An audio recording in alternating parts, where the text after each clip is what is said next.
The ballroom glittered like a jewelry box, all crystal chandeliers and champagne towers, 200 guests in designer gowns, pretending they cared about charity. Nathan stood in the corner, scanning faces the way he'd been trained to, the way a driver shouldn't know how to.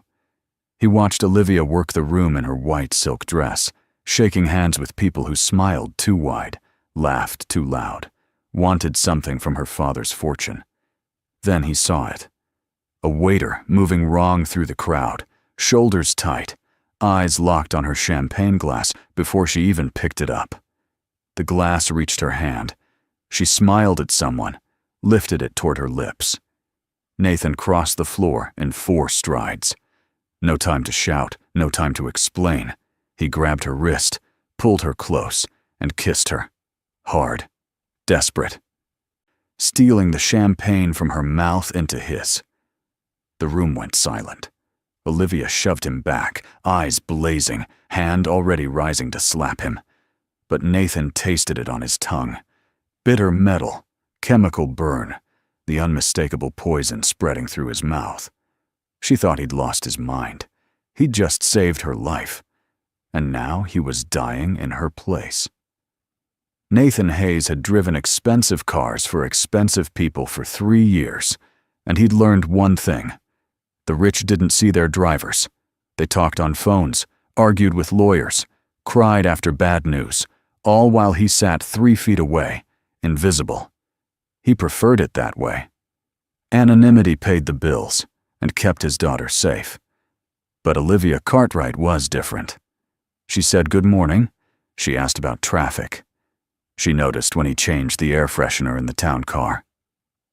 Small things that made the job feel less like servitude and more like work. He'd started driving for her 2 months ago after her father died suddenly of a heart attack, or that's what the death certificate said. Nathan had his doubts, but doubt didn't pay for his daughter's medical bills, so he kept his mouth shut and showed up on time. Olivia had inherited Cartwright Industries at 29, making her one of the youngest billionaires in the country. The press loved her. Her family tolerated her, and someone, Nathan was increasingly certain, wanted her dead. The charity gala tonight was supposed to be simple. Drive Olivia to the hotel, wait in the parking garage, drive her home. Standard protocol. But when they'd arrived, she'd asked him to come inside. Not as a date, she'd clarified quickly, but as security. Her regular bodyguard had called in sick that morning. Something about the timing bothered Nathan, the way coincidences always bothered him. But he'd nodded and followed her into the ballroom in the only suit he owned. Now that suit jacket was probably ruined with champagne and blood because the poison was working fast. Nathan felt his throat tightening, his vision starting to blur at the edges. The slap came hard across his face, snapping his head to the side. Olivia's voice cut through the murmur of shocked guests. "What the hell is wrong with you?" Her face was flushed, furious, humiliated in front of 200 people who just watched her driver kiss her like a man drowning. Nathan grabbed her arm, probably too hard, and pulled her toward the exit. She resisted, trying to yank free, but he didn't let go. His tongue felt thick. Numb. Words came out slurred. Need to talk. Now. She must have heard something in his voice, seen something in his eyes, because she stopped fighting and followed him into the hallway. The heavy doors closed behind them, muffling the chaos inside. The corridor was empty, lined with gold-framed mirrors that reflected them back in infinite repetition. Nathan leaned against the wall, fighting the urge to vomit. Olivia stood 3 feet away, arms crossed, waiting for an explanation that would make sense of what he'd just done. "You have 10 seconds, she said, voice cold and controlled. "Before I call the police." He forced the words out. "Your champagne was poisoned." She stared at him like he'd spoken a foreign language. "I saw the waiter. Something was wrong. The way he moved, the way he looked at you." I didn't have time to knock it away, so He gestured vaguely at his mouth, at hers, at the space between them that had been violently closed 30 seconds ago. Olivia laughed, sharp and disbelieving. "That's insane. You're telling me you kissed me because you thought someone poisoned my drink? Do you hear yourself?" But her voice wavered on the last word, and Nathan saw the moment doubt crept in. She was smart. Smarter than most people gave her credit for. She'd been running a multi-billion-dollar company for 6 months and hadn't made a single major mistake. She knew how to read a room, and right now, she was reading him. "Look at me," Nathan said. He stepped into the light, let her see his face properly. His lips were starting to swell, turning an ugly red. Small blisters were forming at the corners of his mouth.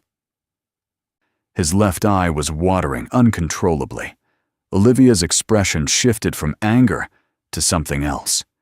Fear, maybe, or recognition. "Oh my God," she whispered.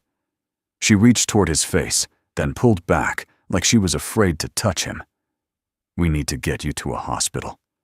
Nathan shook his head, immediately regretted it as the hallway tilted. "Not yet. The waiter. Did you see where he went?" Olivia wasn't listening. She had her phone out, fingers moving across the screen. "I'm calling 911. He caught her wrist, gentler this time. If you do that, whoever poisoned you will disappear. They'll know it didn't work. They'll try again." His vision was definitely getting worse now, shadows creeping in from the sides. "I need you to trust me for about 5 minutes. Can you do that?" She looked at him for a long moment, weighing options he couldn't see. Finally, she nodded. 5 minutes. Then we're going to the hospital, and you're going to tell me who you really are, because drivers don't talk like you're talking." Smart girl. Nathan had known she'd figure it out eventually. He'd just hoped it would be under better circumstances. They found the waiter's jacket stuffed in a trash can near the service entrance. No waiter, no identification, just the jacket with the hotel logo and a name tag that said, "David." Olivia pulled out her phone again, this time pulling up the hotel's staff directory. "There's no David working the event tonight," she said quietly. "All the waiters are from the regular catering company. They've worked here for years." She looked up at Nathan, really looked at him, seeing past the driver's uniform to whatever he'd been before. "You knew. You knew before the champagne. What are you?" Nathan leaned against the wall, buying time, buying strength. His hands were shaking now, fine tremors that he couldn't control. "I used to work for the Secret Service, presidential detail. I was good at reading threats, reading people." He swallowed, tasted copper and chemicals. "I left 3 years ago. My wife died. Car accident. I had a daughter to raise alone. The hours didn't work anymore." It was the truth, or close enough. He left out the part about the accident not being an accident, left out the part about spending 18 months investigating his wife's death and finding nothing concrete, just patterns and coincidences that added up to murder. Left out the part about taking this job specifically because Olivia's father had reached out to him 2 weeks before he died, saying he needed someone he could trust, someone outside the family, and then dying before he could explain why. Olivia processed this information with the same focused intensity she probably brought to board meetings. "So my father hired you, not the company. You." Nathan nodded. "He called me, said he needed a driver he could trust, someone with a specific skill set.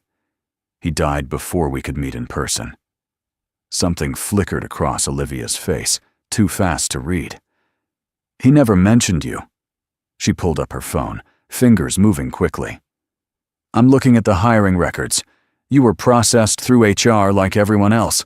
Standard background check, standard contract." "That's what he wanted," Nathan said. "He didn't want anyone knowing I was anything other than a driver." He could feel consciousness slipping, his body shutting down systems to fight the poison. "Olivia, I need you to call someone, not the hospital. Not yet. He recited a phone number, made her repeat it back twice. Tell him Nathan Hayes drank approximately 2 ounces of poisoned champagne at the Cartwright Gala. Tell him I need Dr. Sarah Mitchell. She'll know what to do. Olivia was already dialing, her face pale but focused. Nathan respected that. No hysterics, no panic, just action. She was her father's daughter. The call connected, and she relayed the information exactly as he'd said it, then listened to whoever was on the other end. He says 20 minutes, she told Nathan. He's sending someone. She knelt beside him. When had he ended up on the floor, and took his hand? Her fingers were cold, or maybe his were just burning up. Stay with me. Tell me about your daughter. Smart distraction. Keep him talking. Keep him conscious. Nathan tried to smile, felt his face crack. Her name is Sophie. She's 7. 2nd grade. She wants to be a veterinarian. The words came slower now, his tongue thick and clumsy. She has her mother's eyes, brown with gold flecks. She laughs like her, too. Loud and sudden, like she can't help it. What happened to your wife? Olivia's voice was soft, almost gentle. Nathan had never heard her sound like that. At work, she was all business, all sharp edges and quick decisions. This was different. This was real. Car accident, he said again, because the truth was too complicated, and he didn't have enough oxygen for complicated. 3 years ago, I was at work. She was driving home from her sister's house. A truck ran a red light. All true. All incomplete. Olivia's grip tightened on his hand. I'm sorry. She meant it. He could hear it in her voice, the weight of understanding that came from losing someone too soon. Her father had been 62, healthy, active. Heart attack at his desk on a Wednesday afternoon. The kind of death that looked natural but felt wrong. Nathan had read the autopsy report, not officially, but he still had friends in useful places. Nothing suspicious, nothing provable. Just like his wife. The door at the end of the hallway opened, and Nathan tried to focus on the figure approaching. Dark suit, medical bag, purposeful stride. Dr. Sarah Mitchell looked exactly like she had 3 years ago when she'd treated him for a concussion after a training incident. She knelt beside him, professional and efficient, checking his pupils, his pulse, his breathing. What was it? She asked Olivia. I don't know, Olivia said. I didn't drink it. Sarah looked at Nathan. Symptoms? He tried to list them, but his brain was getting fuzzy. Metallic taste, burning, throat closing, vision blurring, numbness spreading. Sarah was already pulling supplies from her bag, setting up an IV with practiced speed. Could be several things. Cyanide, strychnine, arsenic compound. Won't know for sure until we get labs, but we're going to assume worst case and treat accordingly. She looked at Olivia. I need you to tell me everything about that drink. Where it came from, who handled it, anything you remember. While Sarah worked, Olivia talked. The champagne tower at the center of the room, the waiter who'd appeared at her elbow, offering her a glass from a tray. She hadn't thought anything of it. Why would she? It was a charity gala, her event, her guests. Nathan felt the IV bite into his arm, cool liquid flooding his system. Sarah was talking, explaining something about activated charcoal and chelating agents, but the words blurred together. He caught fragments. Blood work. Observation. Lucky. Lucky. He'd stolen poison from a woman's mouth, and she was calling him lucky.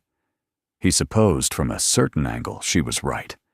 If he hadn't been watching, if he hadn't recognized the threat, if he'd been a normal driver doing a normal job, Olivia would be the one on the floor right now.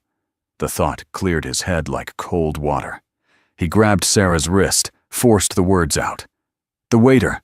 Gray suit, brown hair, scar on his left hand. Someone needs to find him. Sarah looked at Olivia. "Call hotel security. Now." "Lock down all exits." Olivia was already moving, phone pressed to her ear, voice sharp with authority. Nathan heard her telling someone to seal the building, check security footage, find a waiter who didn't exist on any staff list. She was good in a crisis. He'd known that already, but seeing it up close was different. Sarah finished with the IV and sat back on her heels. "You're stable for now. We've bought some time. But Nathan, you need a hospital. Real facilities. Real labs. This is field medicine, not treatment." He nodded, felt the world spin. 10 minutes. "I need 10 minutes. He looked past Sarah to where Olivia was still on the phone, pacing the hallway in her white dress that probably cost more than his car. "She's in danger. If I go to the hospital, she's alone." "She has security," Sarah pointed out. Nathan shook his head. Immediately regretted the movement. "Her security called in sick this morning. Convenient timing. I'm all she has right now." He could see Sarah weighing it, the doctor's oath against the reality of the situation. Finally, she nodded. 10 minutes. Then you're going, conscious or not." She stood, walked over to Olivia, said something Nathan couldn't hear. Olivia's face went hard, that boardroom expression settling into place. She ended her call and came back to where Nathan was propped against the wall. "Hotel security found the jacket but no waiter. They're checking footage now." She crouched down so they were at eye level. "Nathan, tell me the truth. All of it. My father hired you because he thought someone was trying to kill him, didn't he? No point in lying now." Nathan nodded. "He called me 2 weeks before he died. Said he'd discovered something. Someone in the company was embezzling, hiding it through offshore accounts and shell corporations. He'd narrowed it down to 2 people, but couldn't prove which one. He wanted me close to you as protection while he figured it out." Olivia's jaw tightened. "He died before he could tell you who." Another nod. "And you think whoever killed him is now trying to kill me?" It wasn't a question. She understood the pattern, saw the thread connecting her father's sudden death to tonight's champagne. "I think you know something you don't know you know," Nathan said. "Something your father might have told you, or something in his files, and someone is afraid you'll figure it out." "Who?" The single word carried the weight of 6 months of grief and confusion. Nathan wished he had an answer. "Your father mentioned 2 names. Richard Bartlett, your CFO, and David Sutton, head of acquisitions." He watched her face carefully. "Do either of those names mean anything to you?" Olivia stood abruptly, started pacing again. "Richard's been with the company for 15 years. He was my father's college roommate. David's newer, maybe 5 years, but he's brilliant. Brought in some of our biggest deals." She stopped, turned back to Nathan. "You think one of them poisoned my champagne?" "I think one of them hired someone to poison your champagne," Nathan corrected. "The waiter was a professional. The way he moved, the way he positioned himself, the way he disappeared. That's not amateur hour." He could feel the medication working now, pushing back against the poison, giving him enough clarity to think. "We need to get you somewhere safe. Somewhere private. And then we need to look at your father's files." Olivia pulled out her phone again. "I have copies of everything at my apartment. Complete digital archive of his computer, his emails, his calendar for the last 2 years." She was already texting someone. "I'm telling my assistant to cancel the rest of the evening. Family emergency." She looked at Nathan. "Can you walk?" He could try. Sarah helped him to his feet, kept a steadying hand on his elbow as the hallway decided to tilt sideways. "This is a terrible idea," she informed them both. "You should be in a hospital, and she should be surrounded by actual security professionals." "Noted," Nathan said. He took a step, then another, forcing his legs to remember how walking worked. Olivia moved to his other side, lending support without being asked. Together, the three of them made their way to the service elevator, avoiding the ballroom and its 200 witnesses to Nathan's very public indiscretion. In the parking garage, Olivia's town car sat exactly where Nathan had left it 3 hours ago. He fumbled for the keys, but Olivia took them from his shaking hands. "I'll drive. You've done enough for one night." The drive to Olivia's apartment took 15 minutes through downtown traffic. Nathan spent it fighting nausea and watching the side mirrors for anyone following them. Sarah sat in the back, monitoring his vitals and muttering medical opinions about stubborn patients. Olivia drove with the same focused intensity she brought to everything else, weaving through cars with practiced ease. "You're a good driver," Nathan observed. She glanced at him, something like humor flickering across her face. "I didn't always have drivers. Used to race cars in college. Drove my father crazy." They pulled into the underground garage of a building that probably had better security than most government facilities. Olivia used a key card to access a private elevator that opened directly into her penthouse. The door slid open onto a space that looked nothing like Nathan expected. No gold fixtures or crystal chandeliers. Just clean lines, comfortable furniture, and walls covered in photographs. Family pictures, he realized. Olivia with her father at various ages. Olivia with a woman who had to be her mother. Olivia graduating college, cutting ribbons, shaking hands with dignitaries. "Surprised?" Olivia asked, catching his expression. "People expect billionaires to live like movie villains." "I just wanted a home." She led them to a study off the main living area, walls lined with bookshelves and a desk that held 3 large monitors. Sarah made Nathan sit in a leather chair while she checked his vitals again. Pulse still elevated, blood pressure dropping, pupils reactive, but sluggish. "You're stabilizing," she said, "but you're not out of danger. I'm staying until we figure out exactly what you ingested." Olivia was already at the desk, fingers flying across keyboards, pulling up files and folders. "My father's digital archive. Everything from his computer, his phone, his tablet. I had IT pull it all after he died." She looked